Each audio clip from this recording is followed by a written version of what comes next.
Hi, the normal labour law reports from the Democratic Alliance, Saturday, the 26th of September 2020.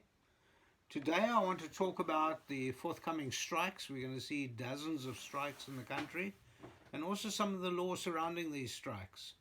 Believe it or not, our economy is almost destroyed, and yet the various trade unions, particularly under COSATU, want to go into strike season after we've just come out of the most horrific 6 months of lockdown.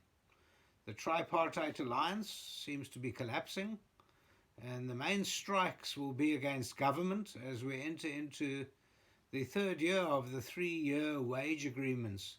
About 2 years ago, the government entered into a 3-year wage agreement, and so we're going to see COSATU attacking the government, which is very interesting. They're members of the Tripartite Alliance. I am Michael Bagram, the Labour spokesperson for the Democratic Alliance.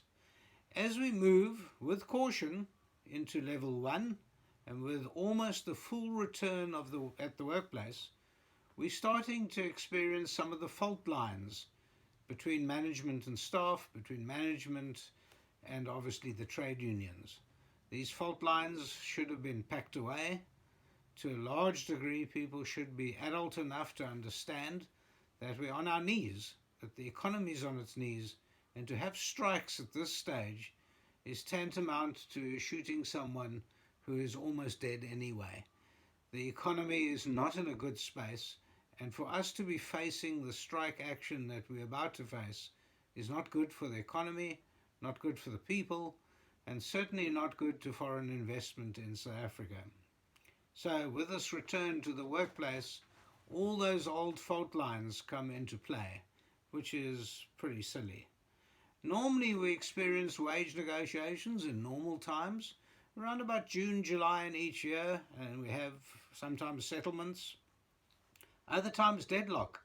And when you do have a deadlock, then that is referred to the Commission for Conciliation, Mediation, Arbitration, the CCMA, and then we have a formal declaration that they're going to go on strike. You have a legal strike, we have picket rules, we go through the whole exercise of a legal strike. What we're seeing now is that because the economy is almost destroyed, that people are now picking up those cudgels now as we approach the end of the year. It sounds ridiculous to go and have a strike when people haven't worked for so many months, and most of the businesses, even government itself, has had a whole lot of downtime. So we were hoping that due to the lockdown and the postponement of the strike action, that we wouldn't see it this year at all. 2020 is not a good year for that sort of thing, and that we'd wait until about June 21 before people started talking about increases in their salary, if the businesses still survived, if they can afford it. So we would expect to see an adult workforce, an adult application made by the trade unions. But that's not the case, and you'll see many reports coming through the press probably this coming week.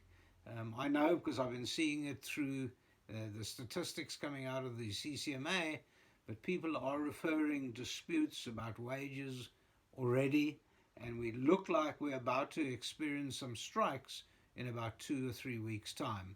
Not a good time to have it, not a good space to be in, and one would have thought that the destroyed economy would in fact have tempered the interest in having a strike of this nature. We're almost at 50% unemployment. Yes, 50% unemployment. Youth, I think we had about 70% unemployment.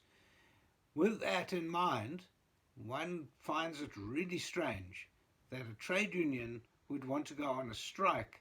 Instead of trying to create more jobs, they're trying to destroy more jobs, and the Democratic Alliance is calling for people to temper their disputes. Let's wait, let's give it a gap. Let's wait until June 21 when we can assess how the economy is growing, if it's growing, and if the businesses are still surviving. But no, wage demands are coming in thick and fast, and we're starting to see deadlocks right across the board. Makes no difference what industry, we're starting to see it, and many people will obviously want to start engaging in discussions with regard to embarking upon legal strikes. I'm hoping we won't see any illegal strikes, but the main fallout seems to be the tripartite alliance, which is a good news. It's a good thing.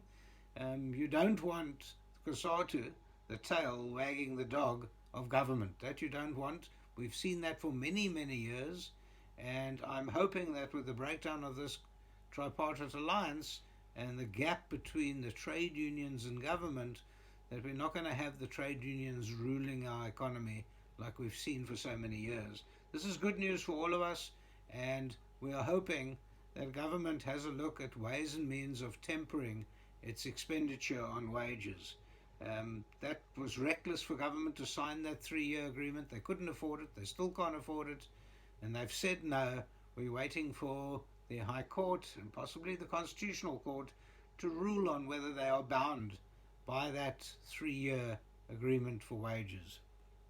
I must just report, and this is good news, that the Democratic Alliance for many years now, for at least 5 years, has been pushing the Portfolio Committee of Employment and Labour to ensure that we have a secret ballot before staff go on strike.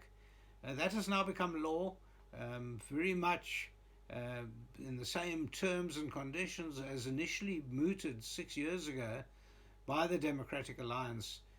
At the time, Democratic Alliance Labour Portfolio chairperson from the ANC at the time didn't want to have that debate at all, but the shadow minister from the Democratic Alliance, Ian Ollis, had called for the secret ballot. He was turned down.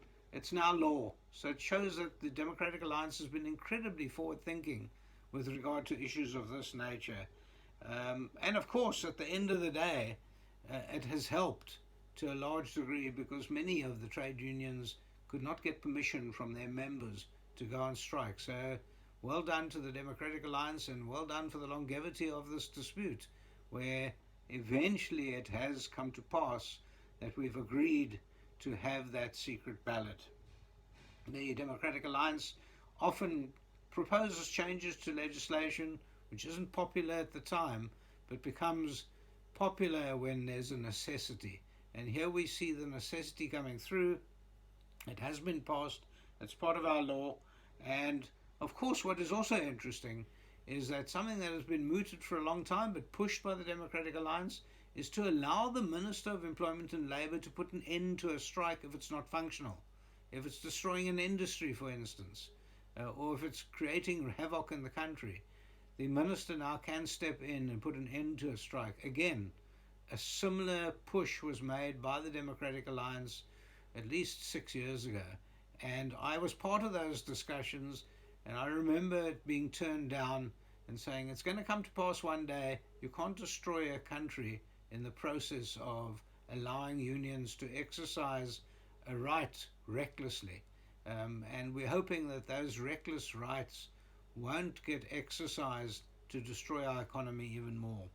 So thank you for listening to me. It's Michael Bagram, Saturday the 26th of September 2020. On behalf of the Democratic Alliance, thank you once again.